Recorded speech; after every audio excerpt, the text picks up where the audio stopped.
very experienced team. Coach Huggins doesn't have the luxury as many other programs to be able to recruit one and done. He's going to have guys that stay and commit to his program, and hopefully for him, that'll work out. By the way, Jonathan Williams on the bench picked up his second foul before that timeout. Williams is off to a great start with 11 points. He's made all 4 of his field goal tries. He will sit for now with those 2 fouls. That is a player Gonzaga must have on the floor. Collins and Tilly together. Now a travel. Melson. That was not a travel.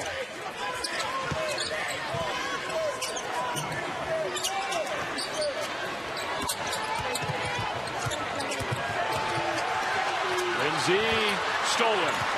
He's knocked down 20. He has been on fire in the last couple weeks of the season. Beetle Bolden gets the steal. 10 players averaging over 9 minutes per game. 6 players averaging over 9 points per game.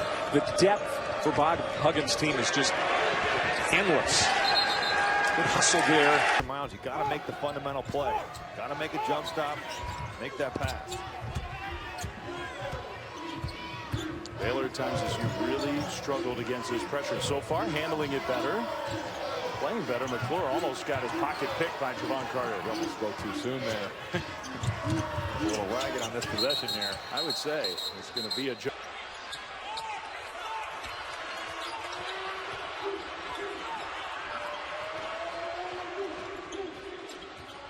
Mikhailuk with the left hand, misses. Helps to save legs, a team that really only plays 7 guys on a nightly basis. 2 very different rosters in terms of how many minutes these teams play. There's some havoc, but no turnover. And Burton wants to take it all the way. Now he turns it over. The line, both teams have had a lot of opportunities. We've had 25 total fouls called so far. See, West Virginia they have adjusted that pressure. They don't have a man on the ball, but they're trying to trap anyway. And it pays off. Better second half, but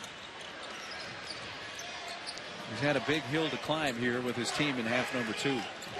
Part of what makes this pressure so difficult to read is they change it. He took it off 3 or 4 times. There they team to beat certainly in the Atlantic Sun, the overwhelming pick, and who emerged as a very good mid-major program.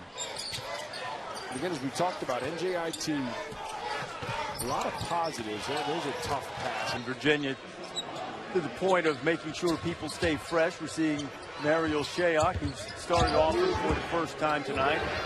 Isaiah Wilkins also checking in for the Cavaliers for the first time. And look who's not handling the ball. It's London Printer putting his body on the line. Again, tough to get the ball in bounds. Shayok comes back to get it. Now he'll work on Phillip, who's caused all kinds of problems when he's been on the floor, and does again. Yeah, they talk about teams, the defense sparks the offense, but when they make baskets on the offensive end and can set up that pressure, so getting cold a little bit and turning the ball over has really hurt their defense.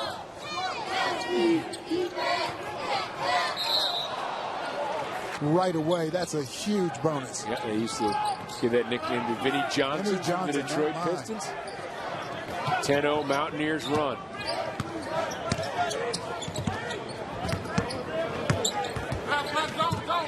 Four-minute drought for Bethune-Cookman. Moody's had to bring the ball up he handled it pretty well for a 6'7" guy, but you'd like to be able to see him be able to get inside and do some damage. Here's Ingram in the corner. Trouble. Saved, but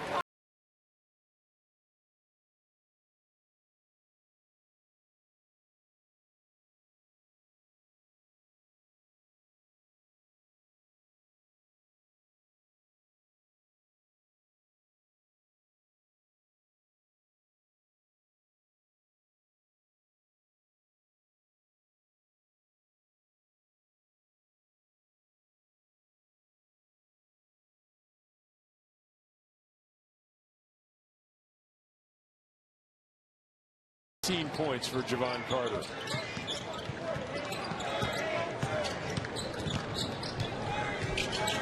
And Javon's such a leader. Oh, give him another. Carter gives West Virginia the early 2-0 lead. They will, as Seth and Jay talked about, try to press often. But some of the guys not here from last year, it may not be as often, but they force one turnover right out of the gate. Magic Bender is in the game. Chase Harler is in the game. Teddy Allen, number 13, is in the game for West Virginia.